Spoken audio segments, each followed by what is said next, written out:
This is Love Notes, daily devotions from Holy Trinity Lutheran Church. Grace and peace to you. Our text today is Exodus, the 2nd chapter, verses 1 through 10, and the 15th chapter, verses 20 through 21. Now, the woman that I'm focusing on here is Miriam, the sister of Moses. But to be honest, this text is so full of women who are absolutely essential to the faith and the story of God and God's people.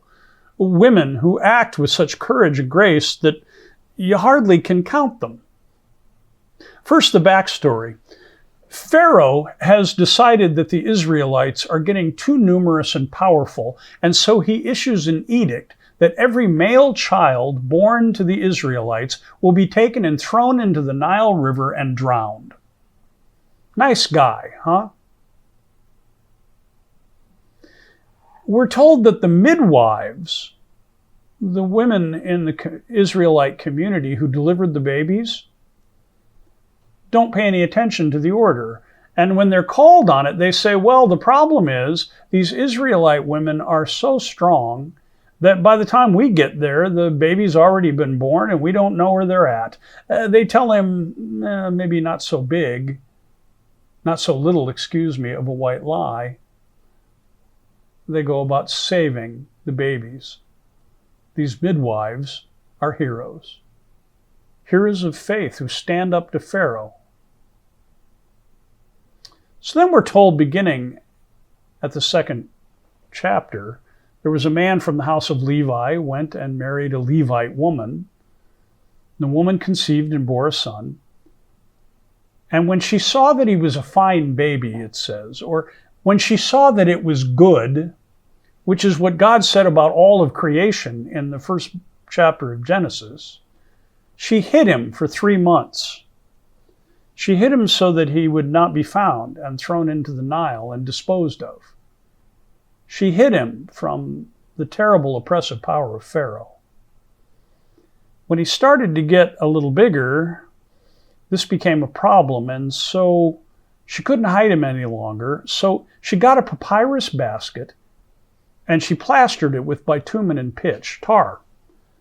And she made this basket, which the word for this is the same as ark in the story of Noah. So she made a little ark, a vehicle of salvation for this child. And she went ahead and did what Pharaoh said. She put him in the river, but she put him in there in an ark to save him. She pushed the basket out into the Nile and hoped that someone who was Egyptian would find him and have compassion. And then sent his sister, Miriam, to watch what happened. She stands at a distance. So far we've got the midwives who are standing up to Pharaoh. We've got the mother of Moses standing up to Pharaoh. And now we've got Miriam who's standing up to Pharaoh to see what will happen. Another woman appears in verse 5, the daughter of Pharaoh, the very daughter of Pharaoh, in the household of the one who said, kill the Israelites, comes down to bathe at the river, and while her attendants walked beside the river, she saw a basket among the reeds, and she sent the maid to go get it and bring it to her. She opened it up, she saw the child, he was crying, and she took pity on him. Something Pharaoh could not do to children. The daughter of Pharaoh has compassion. She has grace. She has mercy. She sees the child for who he is, not just a problem to be solved. She says, this must be one of the Hebrews' children.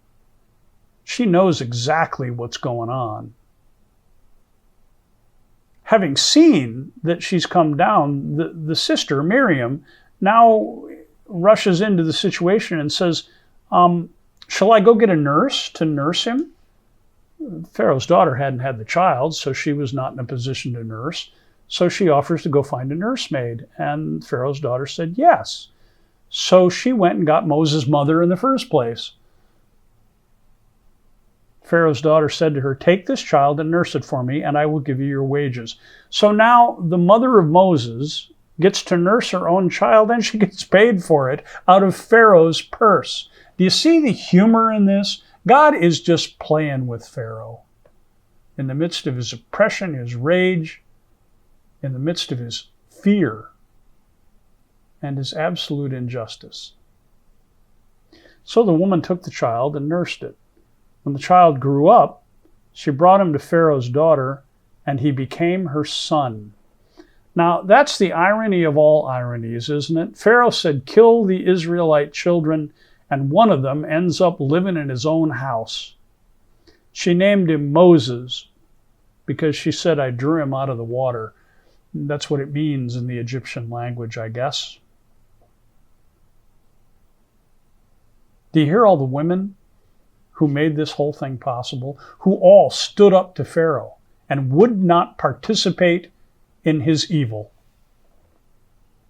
These are all women who are absolutely essential to the story of God and God's people. How do we overlook them?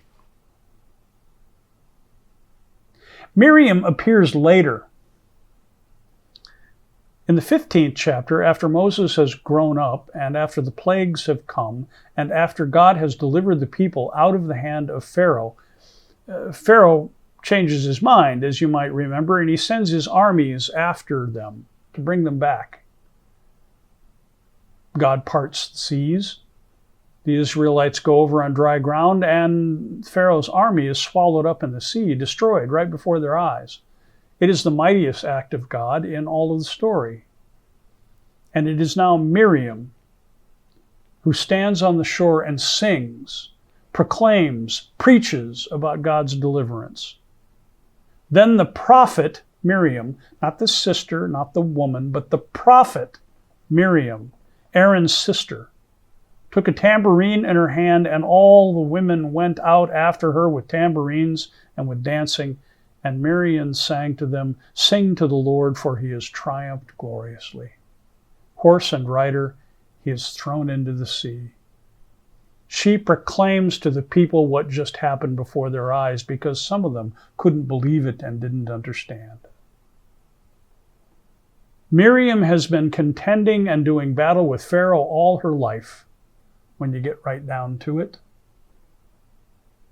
Miriam is the voice of the people. She's the one who watches over Moses. She is the one who figures out how to make sure that family stays together and that the evil of Pharaoh does not continue. For that we give thanks. Amen.